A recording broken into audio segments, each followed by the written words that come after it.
Bueno, eh, entonces estábamos, ¿qué es lo que hemos visto? Se me olvidó.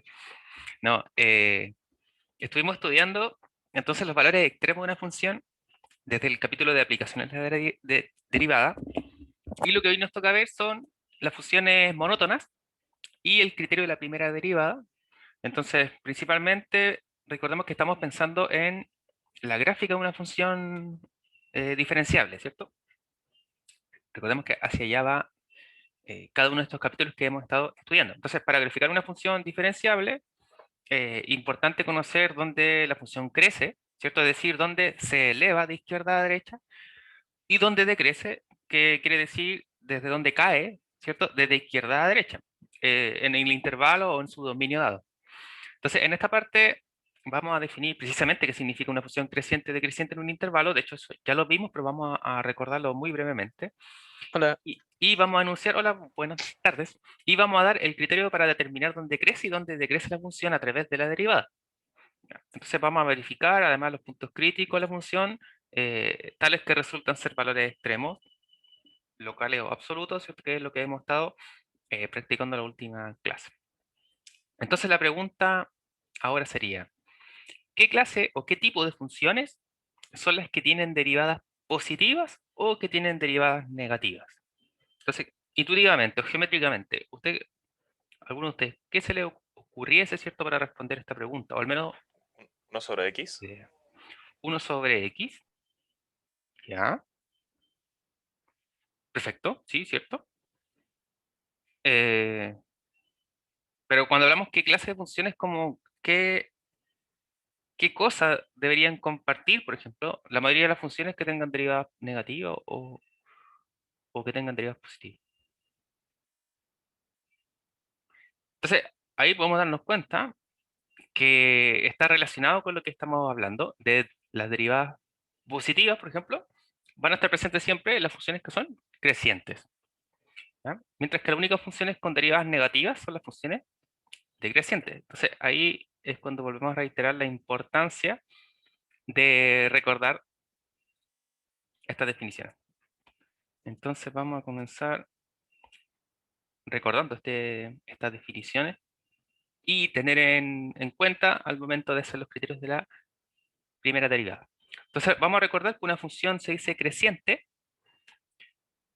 cuando tenemos que f evaluado en x2 es mayor que f evaluado en x1, siempre que x2 es mayor que x1. Entonces se dice que la función es creciente. Entonces, en otras palabras, ¿cierto? Tenemos dos elementos que están en un cierto orden, en este caso x2 mayor que x2, 1, perdón. Si evaluamos f en ambos lados y la desigualdad se mantiene, se dice que es creciente. Si tenemos esta desigualdad, al aplicarle f a ambos lados, la desigualdad se invierte, se dice que la función es decreciente. Gráficamente, ¿cierto? Eso era más o menos, es bastante claro de poder entender, ¿cierto? Tenemos una curva cualquiera de ese tipo, entonces tomamos aquí un punto ahí, un punto acá, entonces en este caso vamos a decir este de x2 y este acá de x1. ¿Por qué razón? Porque x2 es mayor que x1, ¿cierto? Estamos pensando esto en el eje x. Tenemos que x2 es mayor que x1. Entonces, si la imagen de la función en x2 también es mayor, claro, aquí claramente ¿cierto? Se observa que f de x2 es mayor. Ahí estoy escribiendo súper feo porque lo estoy haciendo con el mouse. Y aquí tendríamos f evaluado en x1, ¿cierto? Entonces, claramente f de x2 es mayor, por lo tanto la función es creciente. Entonces, lo que se decía en delante era que desde izquierda hacia derecha, ¿cierto? La gráfica de la función sube. Claro, aquí sube, ¿no? Entonces, intuitivamente podemos pensar eso como función creciente. Y en el caso de una función creciente será al revés, ¿cierto? Que va hacia abajito.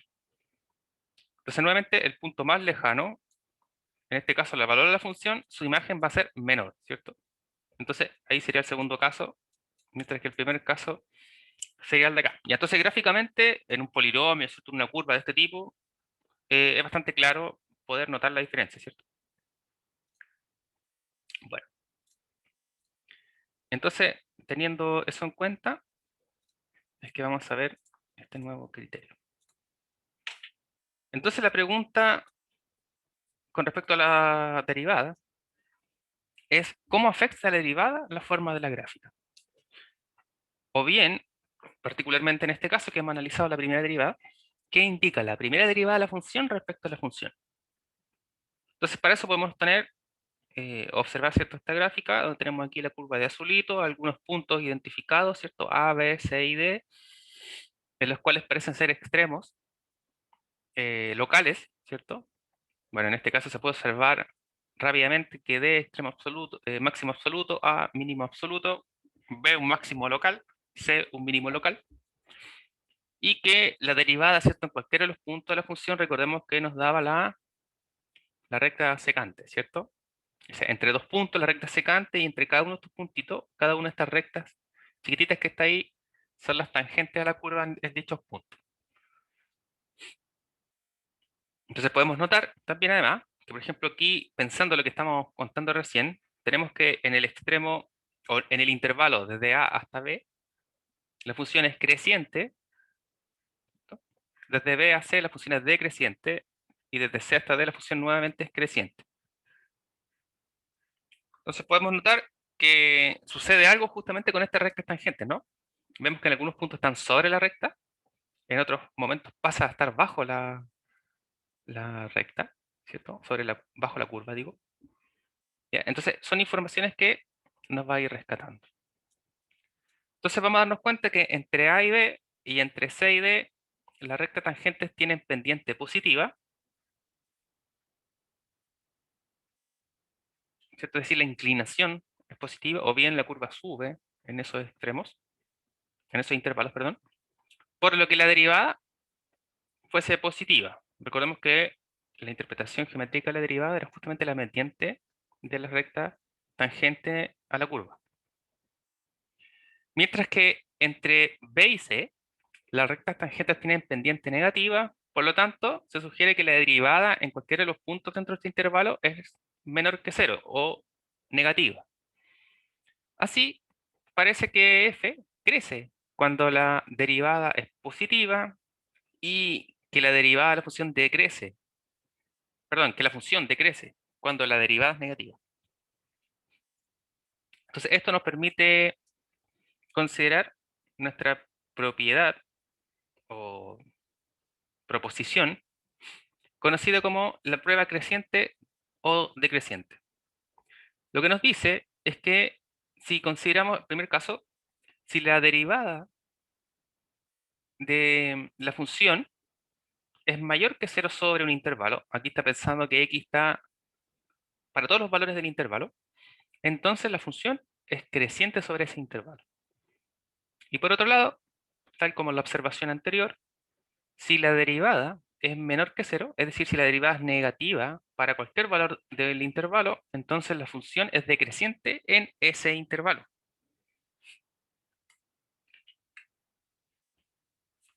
Bien, entonces para esto se puede efectuar la demostración, sin embargo la demostración tiene un detalle, que es que se utiliza el teorema del valor medio, que todavía no lo hemos visto, ¿de acuerdo? Entonces podemos quedarnos como pendiente, ya me pueden cobrar la demostración de esta propiedad en el momento que veamos teorema del valor medio para así no confundirnos, ¿vale? Lo que sí entonces nos va a interesar saber es que... ya, vamos a ver.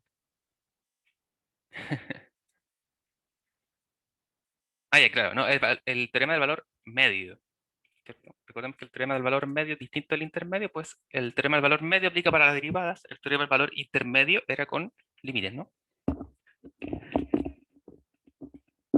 Y entonces la prueba creciente-decreciente nos dice cuándo una función es creciente y cuándo una función es decreciente, solo analizando el signo de sus derivadas. ¿Ya? Eso es. Entonces, dada una función, nosotros podemos intuir cómo va a ser la curva de esta función, dada los valores de la derivada. Y para esto, bueno, obviamente hay que derivar la función y luego eh, identificar los valores críticos. Recordemos que los ceros, ¿cuál es la gracia de los ceros de una función? Que cada vez, y tanto como en el teorema del valor intermedio, recuerdan que la aplicación del teorema de Bolzano, por ejemplo, nos decía que si había un cambio de signo es porque en algún momento tenía que haber pasar por el cero la función. Entonces, intuitivamente, acá lo que nos dice es que si tenemos una función, la derivamos, hallamos los ceros de la derivada, que eran los valores críticos, si hallamos los ceros de la derivada, entonces si pasan por el cero es porque tienen que haber un cambio de signo, ¿cierto? Eventualmente. Obviamente uno pasa por el cero si es que viene de los positivos a los negativos o al revés. Entonces si va de los negativos y pasa hacia los positivos, ahí va a tener que ser cero siempre. Por lo tanto, los valores críticos son importantes para determinar en qué puntos puede existir un cambio de signo. Por lo tanto, cuando queramos saber en qué intervalos del dominio de la función es creciente o bien es decreciente, lo que vamos a hacer es derivarla, buscar los ceros de la función y determinar, ¿cierto?, los signos de la derivada dependiendo de esto y hacer una tablita parecida a como lo hacemos para las inecuaciones y así poder determinar los signos de la derivada en cada uno de los puntos y luego así poder ver el signo final de la derivada eh, sobre estos extremos de su dominio o de ese intervalo y verificar en qué extremos o en qué intervalos esto es creciente, creciente, creciente, creciente en el caso de que dando curvas, ¿ya? Y en algunos otros casos puede ser que no, ¿cierto? Puede que luego de todos los puntos que nosotros encontremos siga siendo creciente o siga siendo decreciente. Formalmente, esto desde el punto del Thomas, ¿cierto? Para quien sigue el Thomas o bien para quien sigue el Stuart, Stuart, Thomas. Entonces, formalmente, el criterio de primera derivada para el crecimiento y crecimiento, diremos que f es una función continua sobre un intervalo cerrado a, b, derivable en el intervalo abierto a, b. Entonces, si la primera derivada de la función es positiva, es decir, es mayor o igual que 0, para cualquier elemento del intervalo abierto, entonces la función es creciente en ese intervalo cerrado. Si la derivada es menor o igual que 0 para cualquier valor del intervalo abierto, entonces la función es decreciente en el intervalo cerrado. Y si la derivada es igual a 0 para cualquier valor de intervalo, entonces la función es constante en ese intervalo. Entonces, recordemos que una función constante es cuando para cualquier valor del dominio y toma un solo valor, ¿cierto? Entonces recordemos que en el caso de siempre la gráfica de una función constante que es una recta horizontal, paralela al eje X, ¿cierto? Entonces, claro, en ese caso, cada vez que uno la derive va a ser cero y nunca, por así decirlo, no hay un cambio, ¿cierto? De que la función pasa a ser creciente o decreciente, es decir, no tiene vueltitas, pues, es derechita. La pendiente siempre es cero. Eso es una recta horizontal, ¿no? Ya, entonces, vamos a verificar para este polinomio, vamos a encontrar dónde la función 3x a la cuarta menos 4x cubo menos 2x cuadrado más 5 es creciente y dónde ella es decreciente.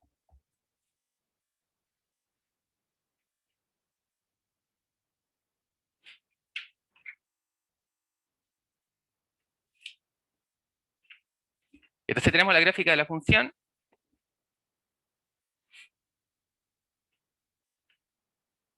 Entonces vamos a ver en el intervalo menos 2,3. Entonces tenemos la curva de la función, ¿cierto? Donde poder verificar qué es lo que necesitamos primero. Derivar esta función, ¿cierto? Ya, derivamos la función. ¿Qué es lo que nos da? Antes de darle el resultado, ¿cierto? Para confundir, mejor comenzamos desde cero, ¿cierto? Y así luego verificamos nuestra solución para no confundir. Ya. Entonces, copiamos la función hacia acá y así entonces me van ayudando y vamos verificando.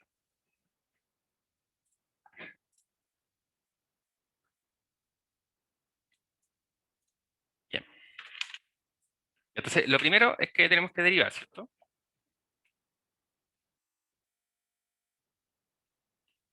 Entonces, f' de x, la derivada de esto por regla de la potencia, ¿cierto? Tenemos 12x cubo menos 12x cuadrado menos 24x y la derivada de 5 es 0, ¿cierto? Bien, entonces tenemos ese término, podemos factorizar, ¿cierto? Esta expresión por el término en común, 12x. Entonces 12x, factor de x cuadrado menos x menos 2, ¿cierto? Y podemos factorizar este binomio, o sea, esto por un binomio, ¿cierto? por un producto de binomio, perdón.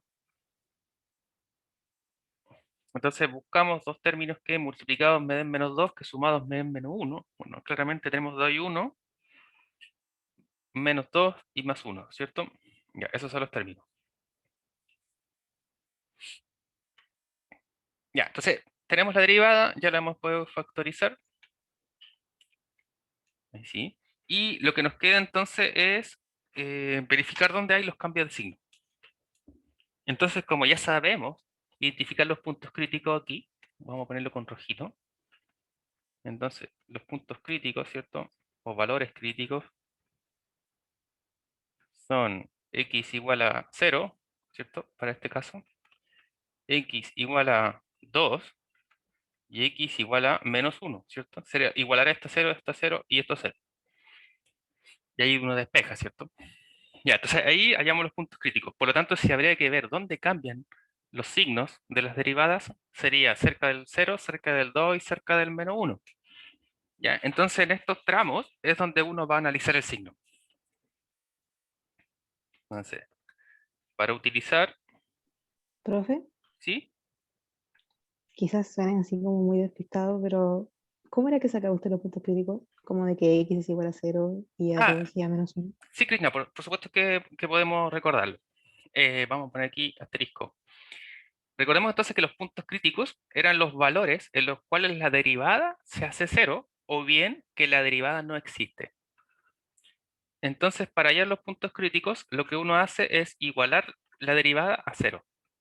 Entonces, en este caso tenemos lo de aquí abajito, ¿cierto? 12x por x menos 2, x más 1. Y esto uno lo iguala a 0. Ahí sí, lo iguala a 0. Y recordamos que el producto es igual a 0 solo si alguna de ellas es 0. Entonces, aquí, ¿cuáles son las posibilidades? Que 12x sea 0. Y si 12x es 0, ¿cierto? Uno divide por 2 y me queda que x es 0. En el otro caso, o puede pasar que x menos 2 sea 0. Ahí uno despeja el 2, me queda x igual a 2. Y el otro caso es que x más 1 sea igual a 0. Ahí uno despeja y nos queda que x vale menos 1. ¿Sí? Sí, gracias. De nada, como en este caso es un polinomio, sabemos que los polinomios está bien definido en todo R, ¿cierto? Aquí esta cosa no se indefine la derivada, por lo tanto, solo los ceros, ¿cierto? Son los puntos críticos. Son estos tres que hemos identificado. Sí, ahora lo hicimos rapidito porque es lo que hemos hecho en las últimas clases. Ya, entonces lo que queremos hacer es utilizar este criterio y ver dónde las derivadas cambian de signo.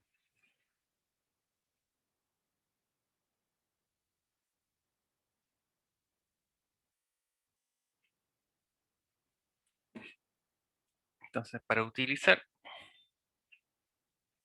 el criterio de la primera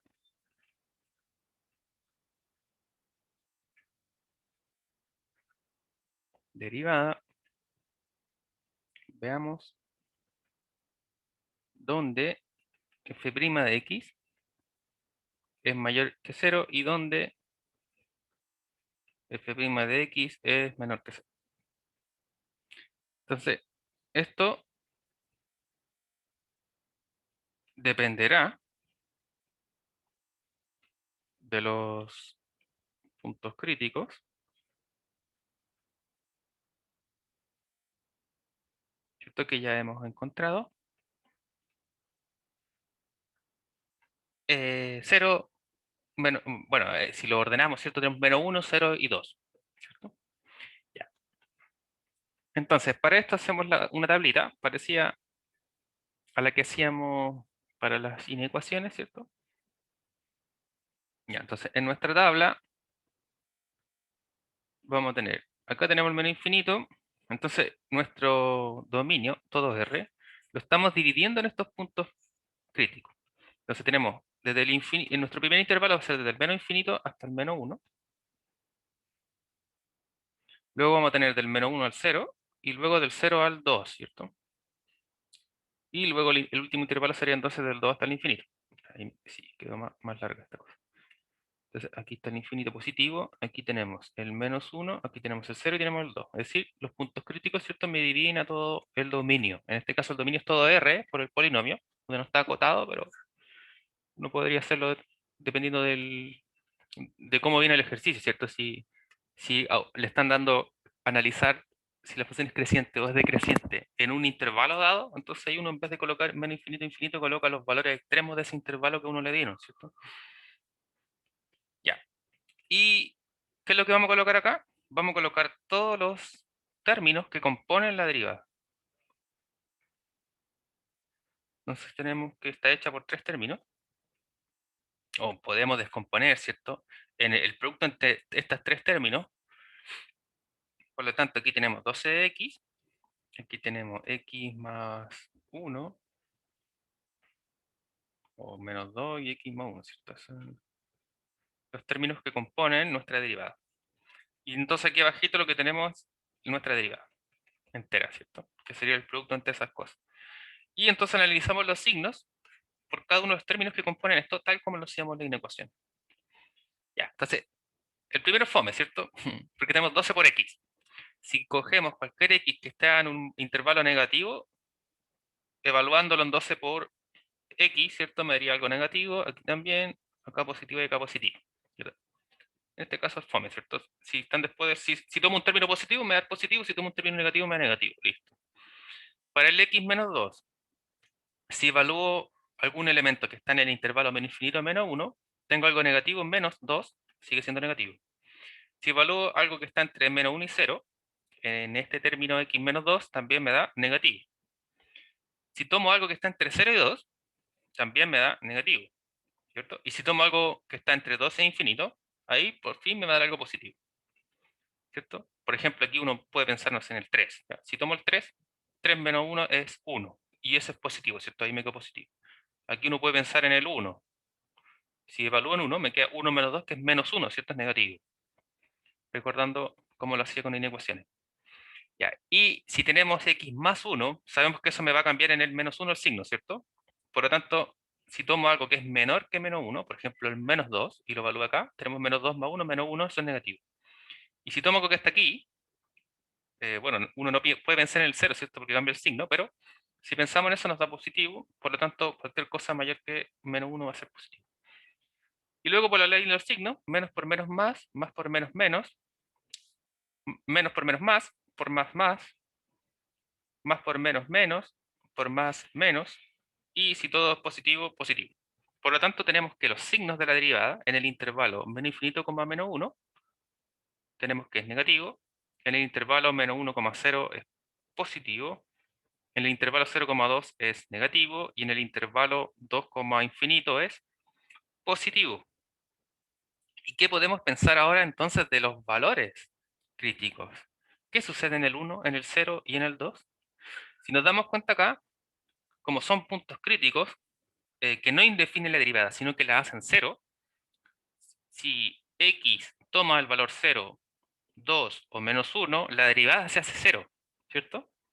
Y bueno, sabemos que el 0 no se considera como un punto negativo, ¿cierto? Ni en ese caso positivo, como se decía, en ese caso era constante, ¿no? Pero aquí estamos hablando de no intervalo.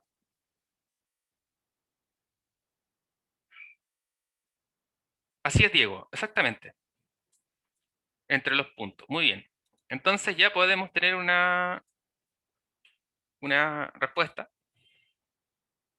Entonces sabemos que es decreciente, o así, o f, ¿cierto? La función es decreciente en el intervalo menos infinito, menos 1. F es creciente en el intervalo menos 1,0. Bueno, además es decreciente nuevamente en el intervalo 0,2 y es creciente nuevamente en el intervalo 2, infinito, ¿cierto? En otras palabras, si uno quisiera dibujarlo, aquí es como que la función va para abajo, aquí va para arriba, acá va para abajo y acá va para arriba, ¿cierto? Pensándolo así gráficamente o intuitivamente, según lo que hemos conversado. Entonces podemos tener una idea ahora de cómo se comporta la gráfica de la función a través de los signos de su primera derivada. Y entonces podemos observar ahora con la curva, Entonces aquí tenemos los puntos críticos, ¿cierto? Aquí tenemos el 0, acá tenemos el -1, acá tenemos 2. Se puede notar que, claro, los valores críticos eran extremos locales, o en este caso, aquí tenemos un extremo absoluto, ¿cierto? Solo tenemos mínimo absoluto para x igual a 2, en este caso. Pero, claro, teníamos que era decreciente entre el menos infinito y -1. Aquí lo podemos notar, ¿cierto? Va bajando. Luego sube entre -1 y 0. Luego a bajar entre 0 y 2. Y desde el 2 hacia el infinito sube, ¿cierto? Que era lo que nos daba la intuición de que fuese creciente o decreciente en esos intervalos. Y si se dan cuenta aquí, esta cosa es la misma, solo que está de lado, está rotada. De hecho, más que rotada, está rotada y luego una reflexión. Es como le aplicamos la traspuesta, ahí para los que ya conocen algo de matrices, a la tabla de abajito. Y entonces, como observación, el criterio para encontrar intervalos de crecimiento y decrecimiento de una función, lo que uno hace es considerar una función continua y derivable en su dominio, salvo a lo más un número finito de puntos dentro de ese intervalo. Esos puntos determinan intervalos abiertos, ¿cierto? Donde los extremos donde no es derivable, ¿cierto? Uno lo puede considerar como extremo abierto. En el dominio de la función, en donde la función sí es continua y derivable. Para encontrar los intervalos abiertos donde la función crece o decrece, se siguen los siguientes pasos. Entonces podemos resumir esto en que primero vamos a determinar los puntos críticos de la función dentro del intervalo abierto, ¿cierto? Para cada intervalo terminado anteriormente. Entonces recordemos los puntos críticos, ¿cierto? Eran los que nos anulaban esta cosa o bien que nos indefine. Entonces cuando uno nos indefine una función o la derivada, digamos, de la función, entonces ahí uno va a considerar estos intervalos abiertos, ¿cierto? Dentro de estos puntos. Luego vamos a terminar el signo de la derivada en cada intervalo terminado por los puntos encontrados en la recta real o determinado por los puntos críticos, ¿cierto? Tal como lo hemos hecho en la tablita. Y tercero, usar el teorema anterior, es decir, el criterio de la primera derivada o el criterio de crecimiento, para decidir si la función crece o decrece en cada subintervalo de su dominio. ¿Ya? Entonces esos son los tres pasos claves, como hemos dicho: derivar la función y determinar los puntos críticos, determinar los signos de la derivada en cada intervalo que determinan los puntos críticos, y decidir si la función crece o decrece según el criterio de la primera derivada. Como observación, también es importante pensar que en lugar de los intervalos de la forma A, B abiertos, es posible considerar intervalos con extremos infinitos, ¿cierto? Como en el ejemplo que hicimos recién. También es importante recordar que si la función tiene máximos mínimos locales en un punto, entonces ese punto debe ser un número crítico de la función, ¿cierto? Por el teorema de Fermat. ¿Sí? Recordemos que nos decía justamente que si una función tiene valores máximos mínimos locales en un punto, la derivada en ese punto es cero, ¿cierto? Eso nos decía el teorema de Fermat. Pero recordando que el inverso de este teorema, digo que el inverso, no todo número crítico da lugar a un máximo o un mínimo, ¿cierto? Que es la observación que dijimos. Entonces, el teorema funciona solo en una dirección y hay que tener cuidado entonces con no malinterpretar el teorema de Fermat. Recordemos que donde había un número crítico era donde había que comenzar a buscar los extremos locales o absolutos, ¿cierto? Pero que podíamos encontrar que un número crítico de la función podía no ser un extremo, un valor extremo de ella. Por lo tanto, se requiere una prueba, ¿cierto? Un teorema, una propiedad, que nos diga si la función tiene o no tiene máximos o mínimos locales en un punto crítico. ¿Ya? Y esto es lo que se conoce nuevamente como la prueba de la primera derivada.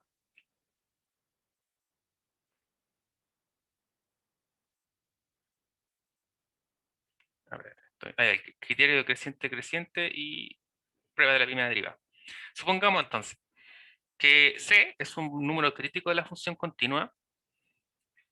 Si la derivada cambia de positiva a negativa en ese punto crítico, entonces nos dice que la función tiene un máximo local en ese punto. Ahora, si la derivada cambia de negativa a positiva en ese valor crítico, entonces la función presenta un mínimo local en ese punto crítico. Mientras que si la derivada no cambia de signo, por ejemplo, la derivada es positiva a ambos lados de ese valor crítico, o bien es negativa a ambos lados de ese valor crítico, entonces no tiene máximo ni mínimo local en ese punto. Entonces, pensando en el ejemplo que habíamos hecho anteriormente, tenemos que pasa de negativo a positivo en este punto, pasa de positivo a negativo en este punto, y pasa de negativo a positivo en este punto. Entonces la curva, ¿cierto?, nos permitía decir, bueno, si pasa de negativo a positivo, entonces es un mínimo local, ¿cierto? Lo cual podemos comprobar. Pasa de negativo a positivo, tenemos un mínimo local. Pasa de positivo a negativo, tenemos un máximo local.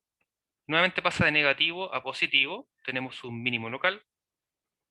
Y en este caso, ¿cierto? Ahí evaluando, recordando la función, podemos encontrar el menor de ellos, cuál es el mínimo absoluto, el mayor de ellos en el caso de que exista.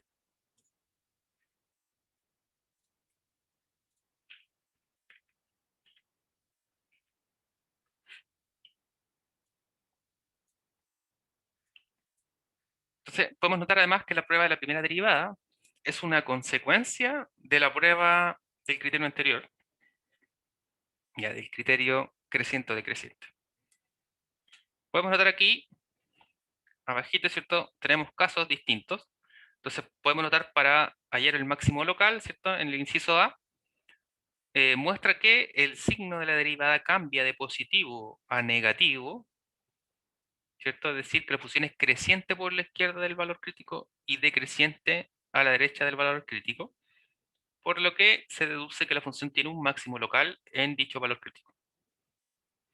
Por otro lado, ¿cierto? Cuando tenemos que en la curva la derivada pasa de ser negativa a positiva en el valor crítico, es decir, decreciente por la izquierda del valor crítico y creciente por la derecha del valor crítico, entonces uno deduce que la función presenta un mínimo local en dicho valor crítico. En el caso de los incisos C y D, podemos notar curvas en los cuales a la izquierda y a la derecha de los valores críticos, la derivada no cambia de signo. Se mantiene positiva en ambos lados o se mantiene negativa en ambos lados, por lo que el criterio nos señala que no presenta máximos ni mínimos locales en dicho valor crítico.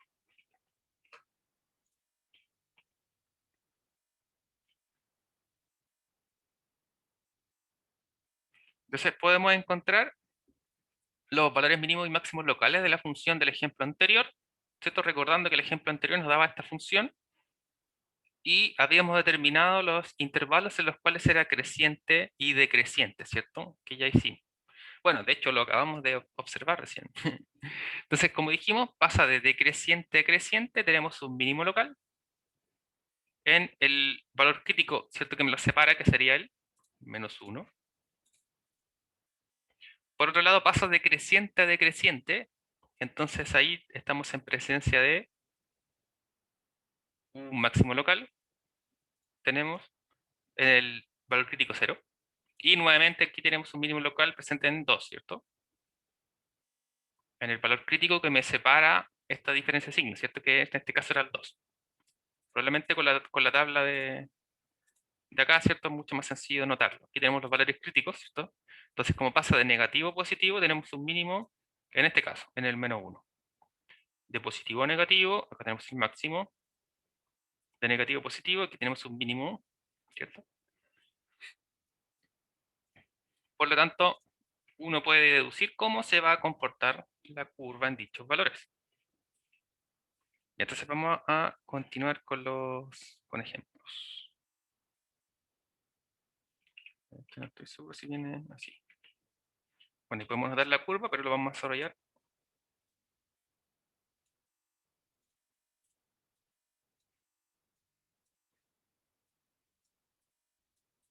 Vamos a desarrollarlo, ¿cierto? Para estos valores. Entonces queremos buscar los valores críticos primero de la función. Y para eso tenemos que derivarla, ¿cierto? Entonces primero buscamos los valores críticos.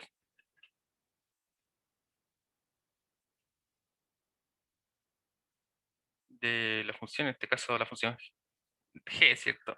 Derivando.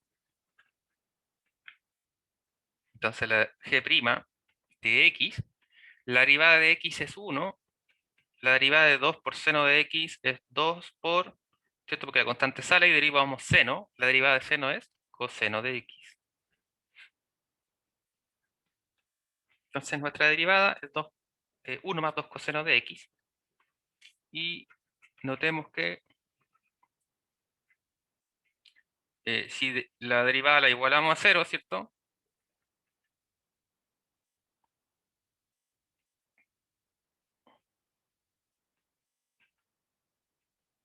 ¿Cuándo es 0 esta cosa?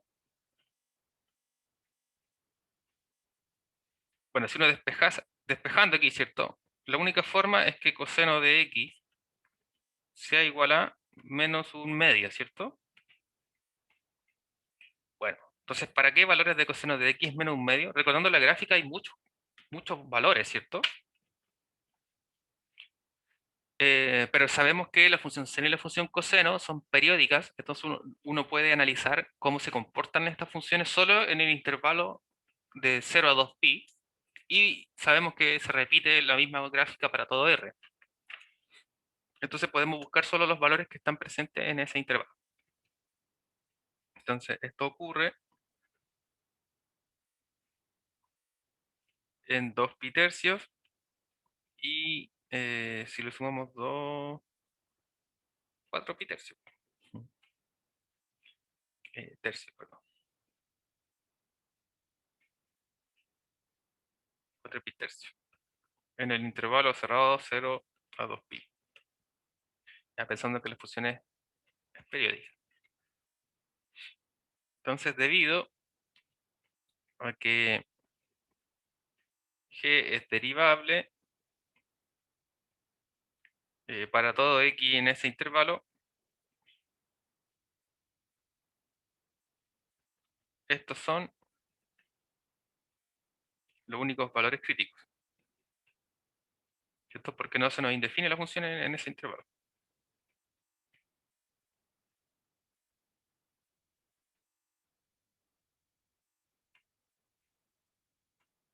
Ya, entonces hallamos los valores críticos y lo que queremos hacer ahora es evaluar estas cosas. Hacer la tabla, ¿cierto? Ya, hacemos la tabla. Entonces, ahora nuestro intervalo lo acotamos, ¿cierto? Tenemos 0, aquí tenemos los dos valores críticos, y tenemos el extremo 2pi. Entonces, estamos analizando entre 0 y 2pi. Entonces los valores nos decía que era el 2pi tercios y en 4pi tercios. Y nuestra función entonces quedó... bueno, en realidad solo queda la expresión, ¿cierto? No queda nada más que hacer. Inmediatamente esto es g' de x, ¿cierto?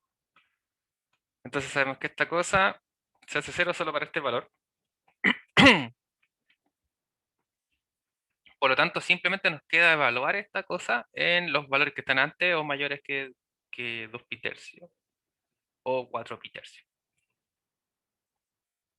Entonces necesitamos pasar por el menos un medio, ¿no? Que es lo que nos hace 0 esta expresión. Entonces, si nos hace 0 esta expresión, podemos notar que si es menor que un medio, nos va a dar negativo, y si es mayor que un medio, nos va a dar positivo, ¿cierto? Ya, por lo tanto, acá tenemos los valores que son positivos, los que son negativos y los que son positivos. Uno puede probar ahí también con la gráfica de la función, ¿cierto? Y tener más claro esa cosa. Ya, entonces ahí, ojo, porque coseno de x, ¿cierto? Es mayor que menos un medio, en este caso. Ahí nuevamente se indica ver la gráfica de la función. Entonces, claro, tenemos que la derivada acá es positiva, acá es negativa, acá es positiva, por lo tanto, acá es creciente, ¿cierto? Acá es decreciente y acá es creciente. Vemos que hay cambios, además de los signos de la derivada, pasamos de creciente a decreciente, de decreciente a creciente, entonces aquí estamos en presencia de un máximo local y de un mínimo local, ¿cierto? En estos dos puntos.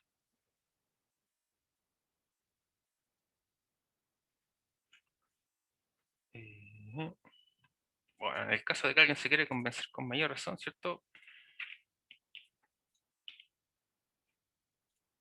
Podemos buscar una gráfica. Y entonces nuestra derivada era 1 más 2 coseno de x. Entonces, ¿qué tenemos? 1 más 2 coseno de x, ¿cierto? Esta es nuestra curva. Necesitamos que esta cosa sea positiva, entonces aquí vemos para los valores que es positivo. Estamos pensando además en el intervalo de 0 a 2pi nomás, ¿cierto? Desde 0 a 2pi.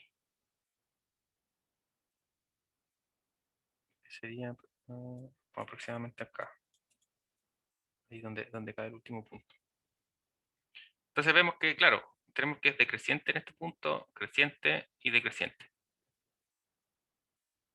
Entonces tenemos los mínimos locales y máximos locales.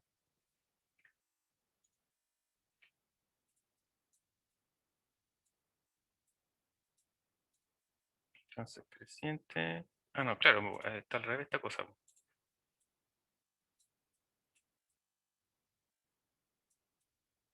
Te lo sumí así tan rápidamente. Si es mayor que menos medio, positivo.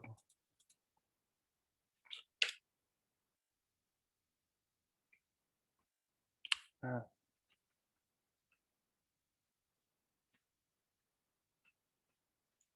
esta cosa.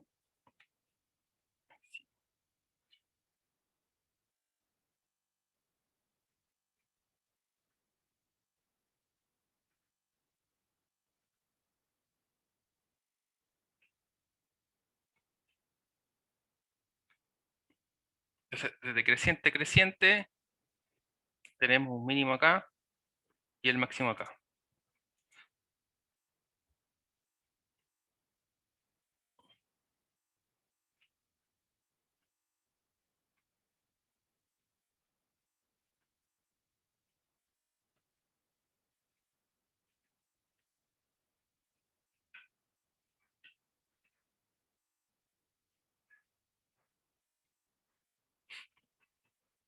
Bueno, además de hallarlos, ¿cierto? Uno lo que hace para ver si son absolutos es evaluarlos, ¿no?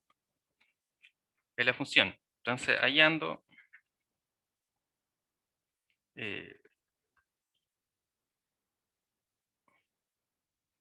los mínimos y máximos locales, sería evaluar g en 2 pi tercios y luego lo mismo dos, en 4 pi tercios. Y entonces, como nuestra función es x más 2 por seno de x, tenemos que esto es 2 pi tercios más 2 veces seno evaluado en 2 pi tercios.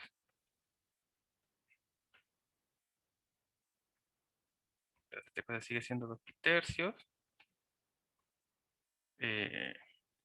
Esto es 2 por seno evaluado en 2 pi tercios. Eso es raíz cúbica de 3, esa raíz de 3 medios. Digamos estas cosas, ¿cierto? Y nos queda que es 2 pi tercios más raíz de 3. Mientras que g, si lo evaluamos en 4 pi tercios, seno evaluado en 4 pi tercios, esto es menos raíz de 3 medios. Entonces aquí vamos a tener 4 pi tercios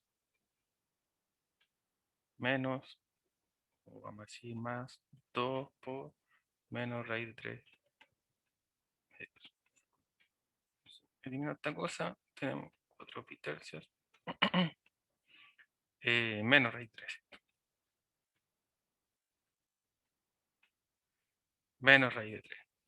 Y entonces ahora, ¿qué es lo que nos quedará evaluar? sería verificar, ¿cierto? ¿Cuáles de ellos es mayor, cuáles de ellos es menor? Y ahí cómo lo pueden comparar. Bueno, por ejemplo, este uno lo puede descomponer, ¿cierto? Lo podemos descomponer en la mitad, como 2 pi tercios más 2 pi tercios, menos raíz de 3. Entonces ver finalmente si raíz de 3 es mayor que 2 pi tercios. ¿Ya? Entonces para determinar cuál es máximo y cuál es mínimo, simplemente. Bueno, según la gráfica, ¿cierto? Era bastante sencillo poder notar cuáles eran los mayores y cuáles eran los menores, ¿cierto? Entonces ya dijimos que este era un máximo, este era un mínimo, por los cambios de los signos, ¿no?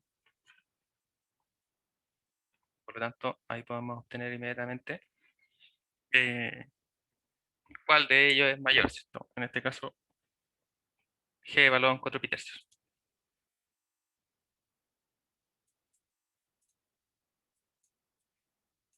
Entonces vamos a ver un otro ejemplo. Entonces vamos a considerar la función f de x por x exponencial a la x. Entonces lo que queremos ver es en qué intervalos la función es creciente y en qué intervalos la función es decreciente. Ya, entonces, ¿qué es lo primero que deberíamos hacer, chicos? Nuevamente, derivar, ¿cierto? O pensar en qué parte del dominio, en qué intervalos vamos a analizar eh, si la función es creciente o decreciente. Entonces, lo primero es pensar que, o recordar más bien, que el dominio de esta función son todo R, ¿cierto? Aquí no hay ningún problema de que se indefine esta cosa. Y luego entonces hay que hallar la derivada, ¿no?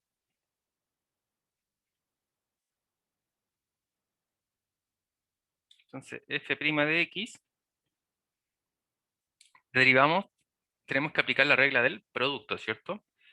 Entonces tenemos que esto es, bueno, depende de lo que derivamos primero. Si derivamos x primero, nos va a quedar e a la x, más, si derivamos e a la x, es ella misma, ¿cierto? Entonces aquí factorizamos por el término común e a la x, nos queda factor de 1 más x. Ya, entonces hemos encontrado la derivada y para hallar los puntos críticos,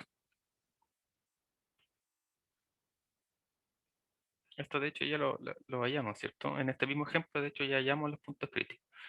En la clase anterior. Entonces recordemos que la exponencial, como es monótona creciente, o mejor dicho que es distinta de cero, ¿cierto? Para cualquier x, no es negativa en este caso. Podemos dividir por ella al igualar que cero, ¿cierto? Entonces recordemos que para hallar los puntos críticos uno iguala la derivada a cero. Y esto ocurre sí o sí, x es menos 1, ¿cierto? Entonces, esto ya lo hicimos en la última clase, así que revise la explicación detallada de ese caso, a pesar de que no era mucho. Bien, entonces el único valor de la función, el único valor crítico de la función está en el x igual a menos 1, ¿cierto? Dado que la función es derivable para todo el dominio de la función, para todo R. Por lo tanto, vamos a estudiar el crecimiento y el decrecimiento en los intervalos menos infinito, menos 1, abierto, y entre el intervalo abierto menos 1, infinito, ¿cierto?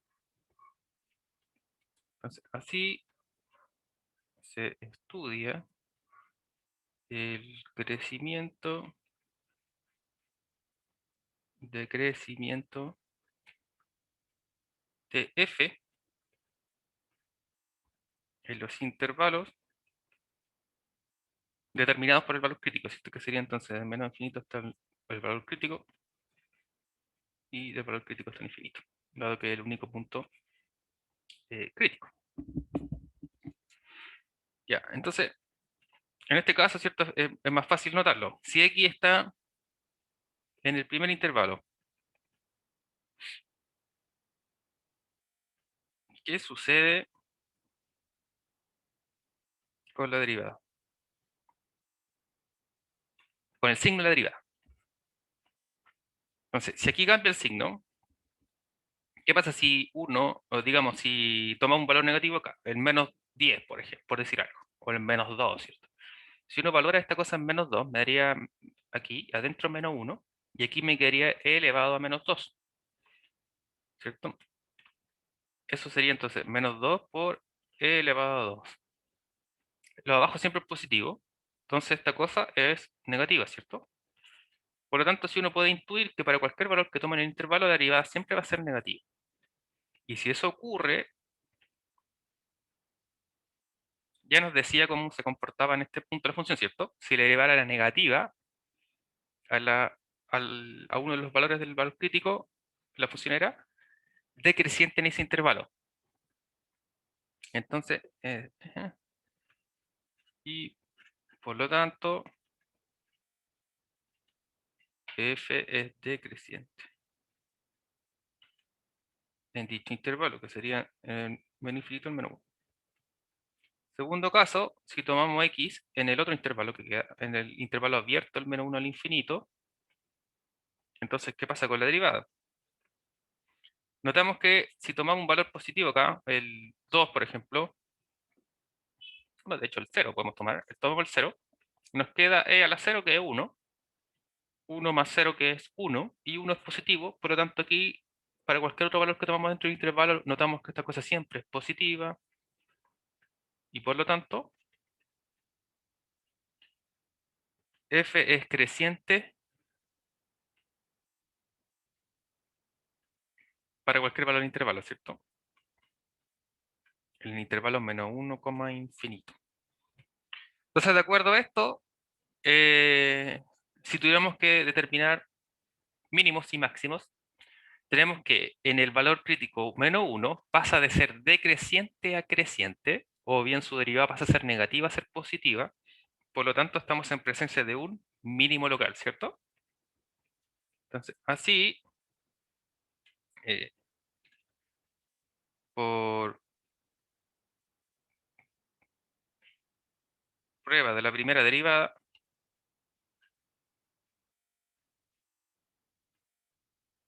en el valor crítico x igual a menos 1,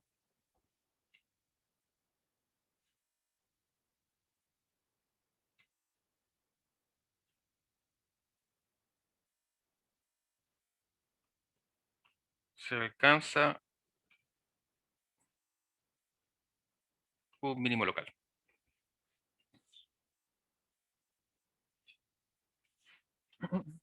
Profe, ¿puede mostrar cómo derivó en general la función? Tuve una confusión ahí. Acá, Eh, eso ahí regla la cadena, ¿o no? producto, la regla del producto. Ah, ya, ya. La regla del producto, que tenemos producto entre x y e a la x, porque ambas son funciones, funciones, por así decirlo, simples, o funciones de nuestro formulario. La derivada de x, sabemos que es 1, la derivada de e a la x es ella misma, e a la x, por lo tanto no hay ninguna compuesta ahí, hay un producto. Recordemos que la regla del producto nos decía que derivamos una y la otra la mantenemos, la derivada de x es 1, la otra la mantenemos, nos dio el primer término, más al revés. Si en delante derivamos x y esta la mantuvimos, ahora vamos a hacer al revés. Entonces, x se mantiene y la multiplicamos por la derivada de la exponencial, que la derivada es ella misma. ¿Sí? Sí, ahí después factorizó por exponente Q, ¿no? Perfecto, exactamente. Ah, ya. Ya, gracias. De nada. Bueno, entonces, y luego, ¿cierto? Ahí el análisis que hemos hecho en este caso nos fue necesario hacer una tabla porque teníamos un solo punto crítico, ¿cierto? Y la derivada inmediatamente el signo, digamos, iba a depender inmediatamente de este único punto crítico, entonces en estos casos muchas veces no es necesario. Cuando la derivada queda compuesta entre productos de muchas otras cosas, ¿cierto? En ese caso sí es necesario hacer este análisis, ¿ya? Justamente porque aquí uno no tiene que ver los signos de la exponencial, porque recordemos que es monótona creciente, ¿cierto? Esta cosa no va a dar nunca negativa, por lo tanto solo van a depender de 1 más x como signo. En realidad, claro, como uno puede haber hecho la tabla y se dar cuenta que es lo mismo, simplemente por análisis sería más cortito. Gráficamente está, vamos a verla. Oh, diablos.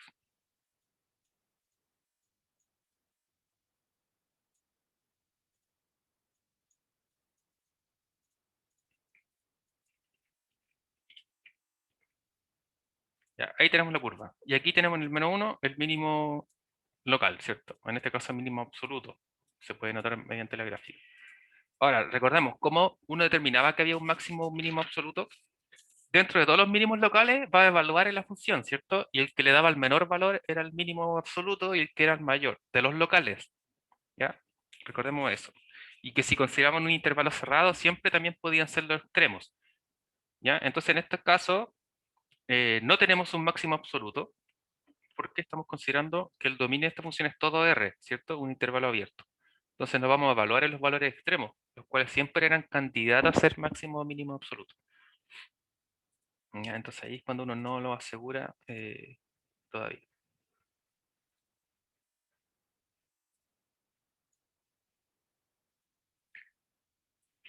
Ya, me quedé en el ejemplo anterior. Ya, entonces, adelantando un poquito hacia dónde vamos, porque me parece que está por ahí, más o menos ya vamos bien. Vamos a adelantar un poquito acerca de lo que viene. Sí, me imagino igual. En realidad, la mayoría de las veces cuando Oiga, estamos funciones profe, ¿Sí?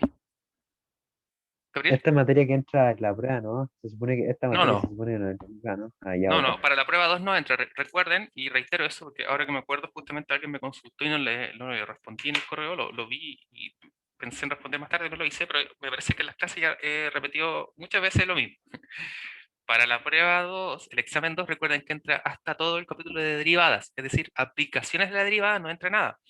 Entonces, nada de mínimos ni máximos, nada de decreciente, nada que hemos visto desde el lunes en adelante, ¿ya? Hasta el taller. Exactamente, Vicente, era tu correo. Eh, y más que ignorarlo, es que pensé en responderlo y, bueno, las ocupaciones de la vida hacen que uno a veces está muy distraído. ¿Ya? Así que de todas maneras me disculpo, pero qué bueno que estás presente porque así puedes escuchar la respuesta y quedarte, me imagino, un poco más tranquilo. ¿Ya? Entonces, ¿Cierto? Muchas gracias, profe. Se estudia agradece. eso. De nada, de nada. Ya, entonces, ahora que sabemos para qué nos sirve la primera derivada de la función respecto de su comportamiento, nos dice si crece, si decrece, si tiene mínimo o máximo local en dichos puntos. Ahora la pregunta es, ¿qué nos puede decir la segunda derivada respecto de la función? Entonces, para esto, notamos que la figura ahí propuesta nos muestra la gráfica de dos funciones que son crecientes sobre el intervalo abierto a, b, y ambas gráficas unen ciertos estos puntos A y B, pensando como funciones continuas, pero parecen funciones distintas porque se curvan, ¿cierto?, en diferentes direcciones. Notamos que la función f, ¿cierto?, se curva hacia adentro, por así decirlo, y mientras que la función g se curva hacia afuera o hacia arriba. Entonces la pregunta es, ¿cómo podemos distinguir entre estos dos tipos de comportamiento? Claro, porque hasta ahora, con lo que sabemos de la primera derivada, podemos determinar que ambas son crecientes en este mismo intervalo, pero justamente no sabemos hacia dónde se curvan.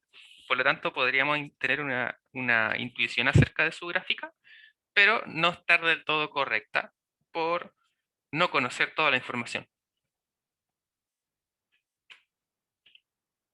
Entonces podemos notar que en esta figura, las rectas tangentes a estas funciones se dibujan en varios puntos, ¿cierto?, que están ahí de rosado. En el caso A, de la función f, notemos que la curva de celeste queda por arriba de todas las rectas tangentes. En este caso se dice que la función es cóncava hacia arriba sobre el intervalo abierto a, b. En el caso B, donde tenemos la función g, notamos que toda la curva se encuentra por debajo de las rectas tangentes. En este caso se dice que la función es cóncava hacia abajo en el intervalo a, b. Ahora, concavidad hacia arriba o hacia abajo también se puede conocer como cóncavo o convexo, ¿cierto? Depende del texto al cual uno utiliza. Aquí estamos pensando en el Stuart. ¿Ya? En el Stuart, si no me equivoco. No, en el Thomas, perdón. ¿Ya? Y se menciona aquí como cóncavo hacia arriba, cóncavo hacia abajo. Podemos utilizar cualquiera de los dos vocabularios, ¿ya? Entonces, como definición, vamos a decir que si la gráfica de la función queda por arriba de todas sus rectas tangentes sobre un intervalo, entonces la función o la gráfica es cóncava hacia arriba sobre el intervalo. Mientras que si la gráfica de la función queda por debajo de toda la recta tangente, se dice que es cóncava hacia abajo sobre el intervalo.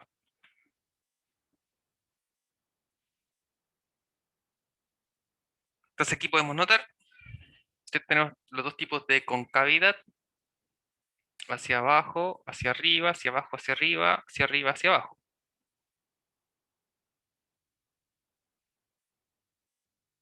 Y pensando nuevamente en la primera explicación, recordemos que eso tenía que ver hacia dónde se curva, ¿cierto? Si se curva hacia abajo, todas las rectas tangentes iban a quedar debajo de la curva, o bien que la curva iba a quedar arriba de la recta tangente. ¿Ya? Y en este caso era cóncava hacia arriba. ¿Por qué hacia arriba? Porque hacia arriba queda la curva de las rectas tangentes. Mientras que diríamos que es cóncava hacia abajo sobre el intervalo cuando la curva queda debajo de la recta tangente. ¿Sí? Podemos notar que tenemos hacia abajo, ¿cierto? Hacia arriba, hacia abajo, hacia arriba, hacia arriba, hacia abajo. Hacia donde está doblada, ¿cierto? O curvada, como bien se decía. Gracias, Magda, igual a usted. Entonces, como señalábamos, tenemos la concavidad y tenemos la convexidad. ¿Cierto? Lo que se señalaban delante como cóncavo hacia abajo, como cóncavo, y cóncavo hacia arriba como convexo. Bueno, usted como físico, ¿cierto? Me imagino que los futuros físicos manejan mejor estos conceptos que uno, de acuerdo a óptica, ¿no? En óptica, si no me equivoco, sí. Sí, pero profe, ¿Sí? no sé, es que igual tiene que ver desde dónde lo mira, igual. No sería al revés. No, espera. Ah, ya, sí, entiendo el punto, porque como todo se tiene que ver en referencia a algo, ¿cierto? Cierto. Entonces, en este caso, se mira con respecto de la posición de la recta tangente a la curva. Entonces, si la recta tangente están por debajo de la función, que era el primer caso, era cóncavo hacia arriba. Entonces, en el fondo, se está pensando con respecto al eje X, ¿cierto?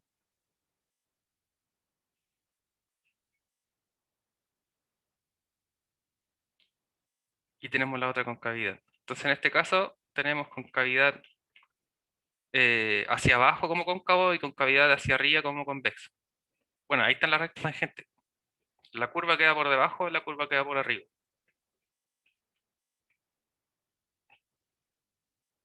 Ya, en base a eso es que uno va a unir el criterio de acuerdo a una o a la otra.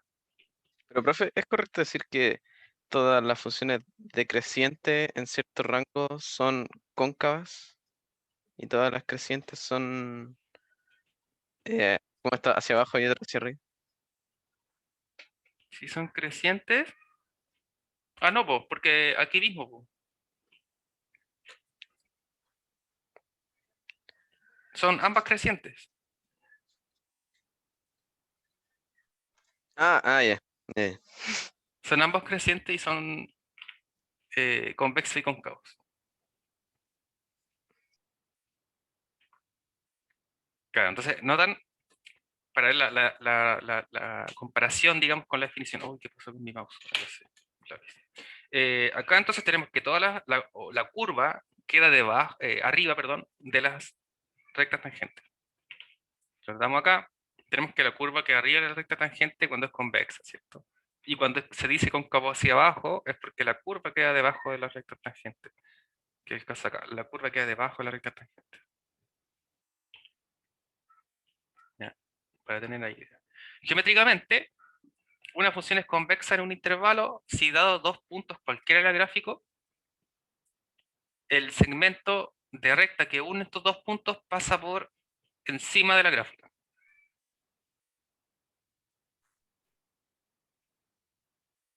Análogamente, una función es cóncava si dado dos puntos cualquiera en la gráfica de la curva, el segmento de recta que une estos dos puntos pasa por debajo de la gráfica.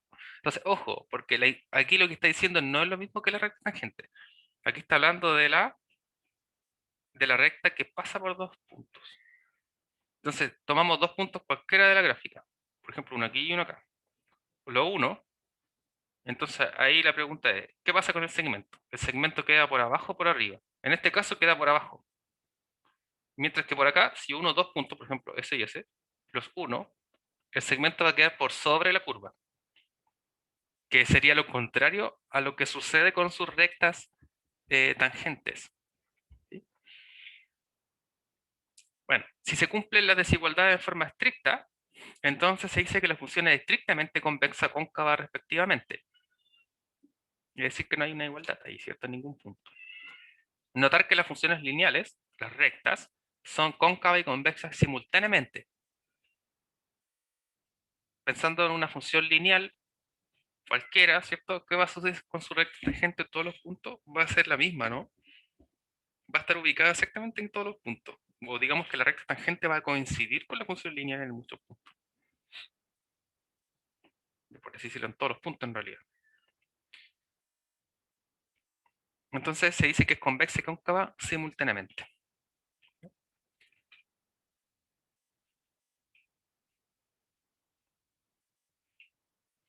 Bueno, entonces para esto se establece la prueba de la concavidad y en base a la segunda derivada podemos determinar si la gráfica es cóncava hacia abajo o cóncava hacia arriba dependiendo del signo de la segunda derivada.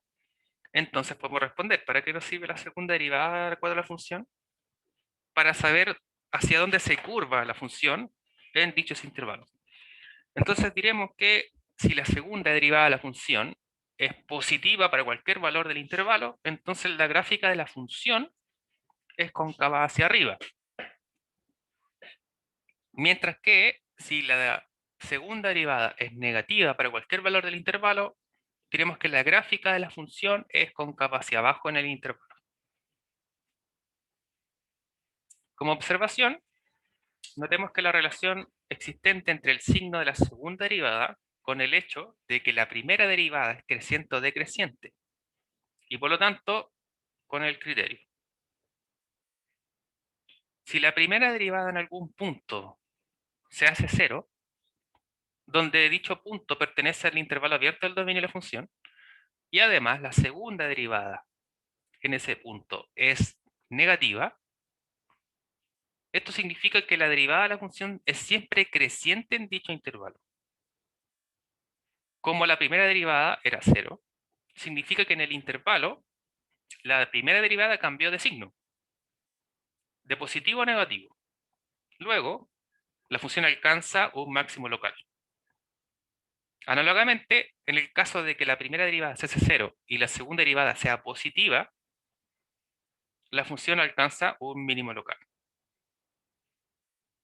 Por último, si la segunda derivada es igual a 0, para un valor del intervalo, esto representa la presencia de una función lineal o una recta, la cual es convexa y cóncava a la vez.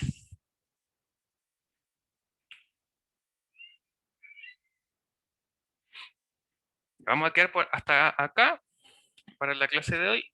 Vamos a retomar entonces para la siguiente a partir de la segunda derivada y iniciar entonces esta definición de los puntos de inflexión, ¿cierto? Y otras cosas. Entonces nos vamos a quedar hasta con lo que hemos practicado, que son la prueba de creciente y creciente y la prueba de la primera derivada, el criterio de la primera derivada, ¿ya? Para esta clase. Y vamos a retomar nuevamente desde la segunda derivada, qué es lo que nos dice y la importancia de la segunda derivada para obtener información acerca de la gráfica de la curva.